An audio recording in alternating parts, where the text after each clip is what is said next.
Welcome. You're listening to Latin Waves with your hosts, Sylvia and Stuart Richardson. Latin Waves is more than just hot rhythms. This is a show about community, about creating a culture that is inclusive and based on fairness. Because everyone deserves dignity, respect, and has something to contribute. A new world is possible, and it all starts with us. I'm joined by Yves Engler, the author of the Black Book of Canadian Foreign Policy. Thank you so much for joining us, Yves Engler. Thanks for having me. Now, when I look at your book, the first thought is, well, Canada is a peacemaker. Canada is known as the peacemaker in the world for close to 60 years now. We think of Canada as the one who brokers peace in places of conflict. How does your study of our history reflect this, and where are the discrepancies? Well, it's mythology. It's a mythology that's designed to lull the Canadian population into trusting the politicians on foreign policy questions. It's not based in substance analysis, as we see today with the Trudeau government continuing policies of pro-US, pro-corporate foreign policy, and that, if you look back a century pre the sort of Lester Pearson's peacekeeping times, that has been overwhelmingly what has driven Canadian foreign policy, which is a mix of supporting empire, historically British, today American, and supporting Canadian corporate interests abroad. Look at almost all regions of the world, and you'll find the general pattern holds up. In many ways, we are living in a world where we're mired with crisis. We're told we have an economic crisis, an economic collapse, and many places of the world are being felt at different levels. Neoliberalism has become the water we swim in. We no longer question the fact that unions are being made to disappear, that unionizing it's in some places made illegal. So how do we reconcile our view of government and our responsibility to co-create the conditions that lead to having governments that reflect our desire, our commitment to peaceful coexistence with other places in the world? Well, I mean, I think it's a responsibility of everyone who's living in a place or has some ability to impact the policies of a place. So in case of people living in Canada, the Canadian government primarily, to say yes or no. Do we support this policy? Do we oppose this policy? Canada, while there's major inequalities, while there's lots of ways in which power structures deter dissent and make life difficult for those who challenge the policies that are being proposed by elite sectors, it is still a relatively free society. And there's people have a fair bit of capacity to express their dissent. Yes, there's different ways in which you get marginalized, but for the most part, people are generally not killed. People are generally not thrown in jail or other horrific things done to them. So that makes it so we have quite a bit of I think responsibility to say no, not in our name. No, we don't want our government to be trying to destabilize and overthrow an elected government in Venezuela. No, we don't want our government to be doing everything it can to back Canadian mining companies that are abusing indigenous communities in many parts of the world. No, we don't want our government to be selling billions of dollars in weapons to a reactionary monarchy in Saudi Arabia. No, we don't want our government to be seeking to undermine democratic movement in Honduras, et cetera, et cetera. And so I think that there's lots of room for the population to express itself. But it gets down to really the question of work and just people coming together, figuring out democratic spaces where people are free to express their opinions about political affairs. And of course, things like unions and student unions, labor unions, student unions, social movements. need to be built and rebuilt. It's to a large extent a question of the work and effort to do so. What has been the role of the Canadian government in the Trump administration with regards to Venezuela? Because for many Latin Americans, Venezuela has been this beacon of possibilities. You know, we've seen significant changes in the population, in their health, in the, lifting of a great number of people from extreme poverty. So for Latin Americans, the example of Venezuela has been of a democratic process that has created what we call a beautiful revolution, a revolution that did not take having, half of the population dying to create change. And the government that came in place under Hugo Chavez was a government that was very responsive to the needs of Venezuelan, nationalizing some of the resources, making programs that help the poor, that increase housing, increase health. So clearly, this was a very welcoming change for Latin Americans. However, it's not so well received by countries like the U.S., where they felt their monopolies were being threatened as Venezuela went to nationalize the resources. Can we talk a little bit about this relationship that, in some ways, I guess power means right. And so those with military power, economic power, sometimes feel they have the right to declare how other countries, should govern and operate their affairs. Yeah, I mean, the Harper government was very hostile to the Venezuelan government. During the Harper government, the Venezuelan government was stronger. Things were going well. Price of oil was high. Chavez obviously was still alive for the most part, most of that time, the Harper government. And so the Harper government was rhetorically hostile to Venezuela's government, pursued some policies in terms of supporting opposition groups. But since the last couple years, actually under Trudeau, and the fact that the Americans and the Venezuelan elite have very much seen an opportunity, they've seen a weakness in the government's economic downturn, and they've really pushed their advantage.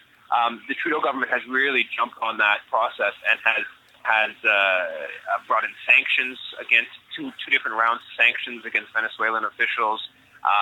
Chrystia Freeland, Canada's foreign minister, has repeatedly attacked Venezuelan government for alleged human rights violations, for purported lack of democracy.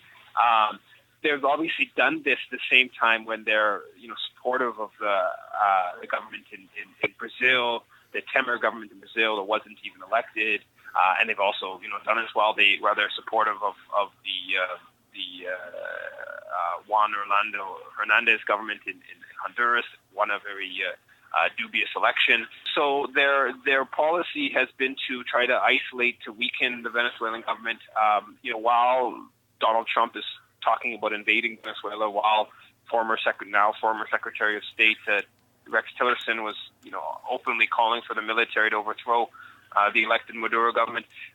So Trudeau has really has continued this anti-Venezuelan policy and actually ramped it up with some very concrete measures in terms of bringing in sanctions. And of course, people need to remember that sanctions contravene unilateral sanctions contravene international law. They've pursued policies against Venezuela at the Organization of American States. The former Canadian ambassador in Caracas, when he left in the summer, he did an interview with the Ottawa Citizen, which I've quoted in a few articles, where he just said openly that basically that the Canadian government was backing the opposition and providing media platforms for the opposition, providing internet platforms for the opposition. And they couch it all, of course, in human rights language and democracy language. But in practice, what they're doing is supporting a very reactionary, elitist opposition that would like to see Venezuela return to the old times when ran things. I would say Venezuela is quite a clear example of Ottawa aligning with the hard right American imperialism and with the Canadian corporate interests, and just many examples of Canadian corporate interests over the years that have been hostile to the transformation process taking place in Venezuela. Today, we also see the continuous call for increased intervention by the opposition. Now, those of us who lived in Latin America have experienced firsthand what dictatorships of the past have meant for us in terms of the bloodshed, in terms of the dirty wars of the 80s that we experienced. And as you rightly point out, as in the case of Honduras, the military coup that that basically took out Manuel Zelaya and put on this coup government that has now been, that was only acknowledged by the U.S. and the rest of Latin America had denounced the inclusion of this government. Now, in contrast, right, we have a democratically elected government in Venezuela where the population, the vast majority of the population still supported. I mean, not in every country, not everybody agrees. In Canada, there are special interests that would prefer to have a conservative government, and there are other areas of the population that would prefer to have a more socialist or democratic government that cares about sustaining healthcare, free education, increased wages, those kinds of things that are signals of how well a society it's doing in terms of equality, in terms of access, in terms of creating a path for the growth of all its population, not just its business sector of it or its economic engines. So can we talk a little bit about how does this awareness take form in terms of the kinds of actions that you're inviting the population to take in defense of our values of democratic rule, of egalitarian principles, right, of peace and justice? Well, I mean, my personal political viewpoint is that we live in a society that's way too unequal, a world that's way too unequal, that the small few have own way too much and have way too much political power, or too much economic power and political power, that the governments resort to violence way too quickly. There's way too much resources devoted to militarism, and that collectively the world's population, overwhelming majority of the world's population, would do better by pursuing policies that overcome the imbalances of political and economic power in the world, that devote less resources to war and militarism, that devote more resources to education, to health sector, that devote less resources to extractivism, to fossil fuels, to ecologically damaging endeavors that our governments, our economic system pursues, and that devotes more time and energy to people finding themselves through art, through education, through friendships, family, and so people work less, consume less, but work less, right? So have more time to explore different things. These kind of transformations. There's differences of opinion. There's differences of opinion within Canadian society, differences of opinion within Venezuelan society, differences of opinion within every society about how much attention and resources and priority should be given to, one sector of political or economic life or another sector of political or economic life. I think that we're widely out of balance in our society and in much of the world, and the reason we're widely out of balance from what the core human interests are is because, to a large extent, the corporate structure, capitalism, prioritizes a certain type of development, if you want to call it that, of resource extraction, of consumption, of alienation in terms of people, doing jobs that they feel totally alienated by. They're often not very socially useful work, and doing it under very oppressive conditions. To me, there's a need to push forward on more humanistic, socialistic fronts, and that will be better for everyone collectively. Obviously, it's not; these are tough struggles, and they are struggles. But people need to remember that victories, the women's right to vote in Canada didn't just fall from the sky. It came because there was struggle, people fighting for it. Improvements in Indigenous rights didn't just fall from the sky.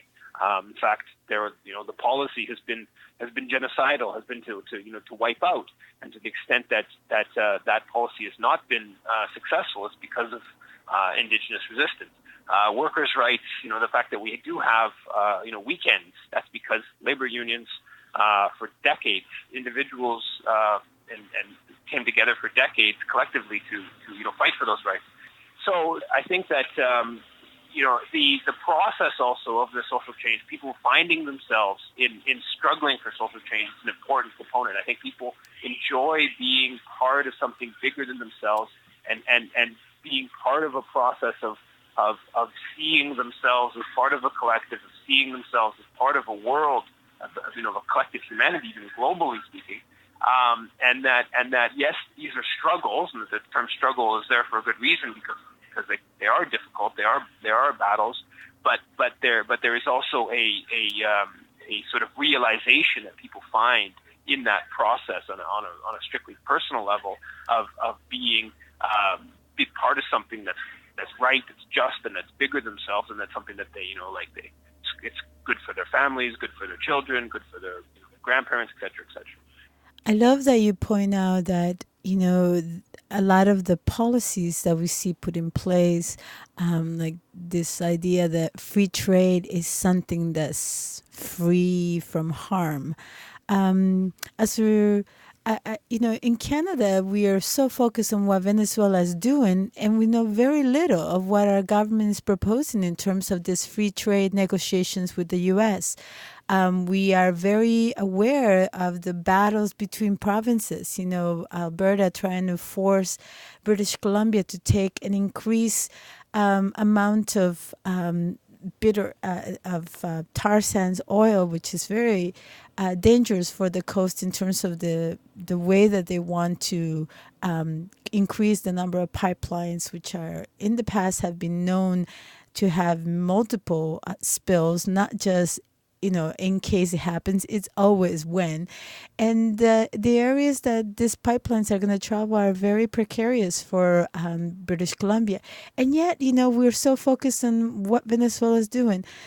What should we be asking about, what our government is doing in our name in this trade agreements negotiations? What are we exposed to that will threaten not only our ability to govern our own resources, to take care of our own ecosystems and wildlife, our oceans, our water? What are some of the concerns that we need to be taking care of at home? Well, I mean, as you pointed out, there's many different concerns, and obviously in BC right now, fighting against Kinder Morgan pipeline and the fact that the bitumen has to stay in the ground. That has to be front and center of these discussions. That the climate emergency, climate disturbances mean we have to move off of fossil fuels, and the bitumen in Alberta is some of the dirtiest oil there is in the world, and building pipelines is about locking in a process of expanding, not reducing. We need to be reducing, expanding consumption of fossil fuels, and particularly one of the dirtiest forms. In terms of NAFTA and what's in NAFTA, I mean, the whole process of signing so-called free trade agreements has been a process of making life easier for foreign investors, for multinational corporations, empowering multinational corporations so that they can move factories to places where they can pay people less, and so they can threaten unions that don't succumb to their demands, and threaten them to move shop. It's also about, if you get into the particulars of the agreements, there's the side components, or the chapters that give special rights to foreign investors to sue. That's something the Canadian government, not just in Nafta, but has been pursuing in all these so-called foreign investment promotion protection agreements and free trade agreements Canada signed with different countries throughout Latin America, Colombia, Peru. They all have these so-called Chapter 11, which is in Nafta, which allows foreign companies to sue governments if they're unhappy, if they feel like they've been mistreated and lost profits.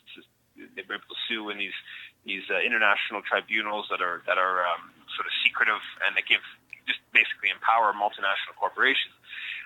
So that's part of what's going on with the NAFTA negotiations with Trump. I mean, there's so much to be hostile and critical of Donald Trump on.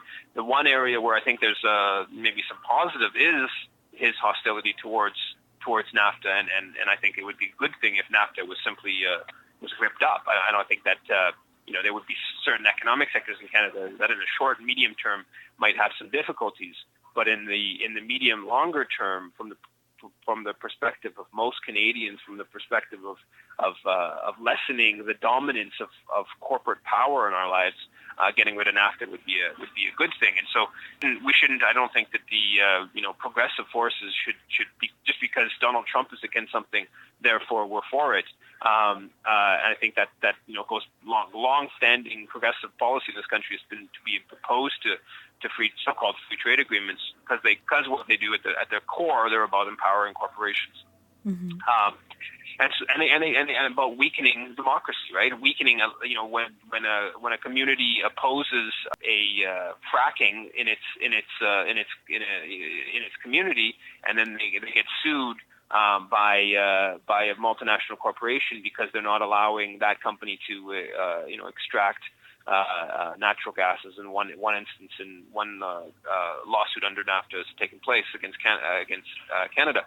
I think that the free trade negotiations, and it also Canada is involved in free trade negotiations with Mercosur, the South American bloc right now, and those are questions that haven't gotten much attention. Mercosur's the right-wing governments of Mercosur have kicked out the Venezuelan government, which was previously part of the agreement, and now Canada is involved in negotiating, potentially signing, joining Mercosur with the right-wing, some right-wing South American governments. So those are policies that, again, they're being driven by corporate interests, and as you point out, the importance to the population is not really being properly discussed. In Latin America, most of Canadian agreements have involved increase in mining, increase in the deterioration of water resources for the populations, increase in monoculture, and this also means more hunger for the populations of countries like El Salvador, Honduras. In many ways, returning to our own basic needs of protecting the soil that we grow our food from, the water that we drink, the air that we breathe. I feel that's really where our efforts need to be invested. And like you said, a lot of these free trade agreements are just about increasing the profits of corporations and international movement of money. We call it neoliberalism, but really has been a liberalization of the financial sector, a liberalization of laws in favor of terrible injustice against the workers. But it has not liberated us, because people are working more and we see fewer jobs as a result of all this globalization. We see more poverty, and we're seeing a lot more people being displaced by ecological disasters. What inspires you that we can't move our society to, towards ideals of more recognition of one another, recognizing that if we want clean water and fresh water in Canada to drink and safe food to eat, that, we ought to want that for other parts of the world, for people in other places. Yeah, I think what it inspires me is seeing people struggle in much more difficult conditions than people have for the most part in Canada.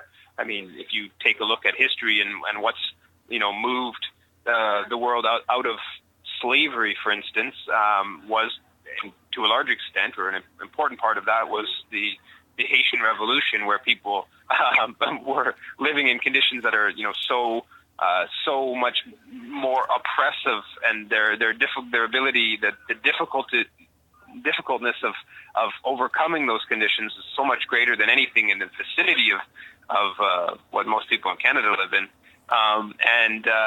So people fighting for advancement. I'm of the opinion that on a very personal level of my paying attention to international affairs and my looking at Canada's role in the world from an internationalist perspective, is a result of decades of struggle by people before me that have opened progressive opinion within Canada to a more internationalist perspective. If you go back and you look at, as bad as many things are today with Canadian foreign policy, what Canada did in Korea in the early 1950s was much worse, and there was very little dissent. And what's happened over the past 50 years, and it's not a completely trajectory is not completely positive, but the broad trajectory is improvement, where people have become more internationalist, less racist, and that's because of struggles like the anti-nuclear weapons struggles of going back to after World War II, to the fight against the war in Vietnam, to Central America solidarity struggles in the 70s and 80s, to opposition to the coup in Chile, to Haiti solidarity. That's where I became politicized, is Haiti or in terms of Canadian foreign policy, is the Haiti solidarity struggle after the 2004 coup in Haiti, and our building this pan-Canadian Canada-Haiti Action Network to challenge that. So to me, I find inspiration from those struggles and from a reading of history that shows that so many of the things that we just take for granted today, those are basically because just sort of common people came together with a bit of spare time and with very little personal benefit to be had, fought for those struggles because they believed it, because they thought that it was just right for women to be able to vote. A look at history suggests not that it was going to be easy to get towards a real internationalism and an equal world. It's not going to be easy, of course, but that it's possible for sure. Thank you so much for being with us today. How can people access your book? Online, you can go to Yves Engler, YVESENGLER.com for most of my articles and stuff about my books and whatnot. Thank you again for being with us. Thanks for having me. We've come to the end of our show, Latin Waves. Latin Waves is an internationally syndicated weekly program made available through campus and community stations and available out to the world at www.latinwavesmedia.com. Visit Latin Waves Media to hear previous shows, to access resources, or support our efforts towards social change via community project engagement. Thank you and bye for now.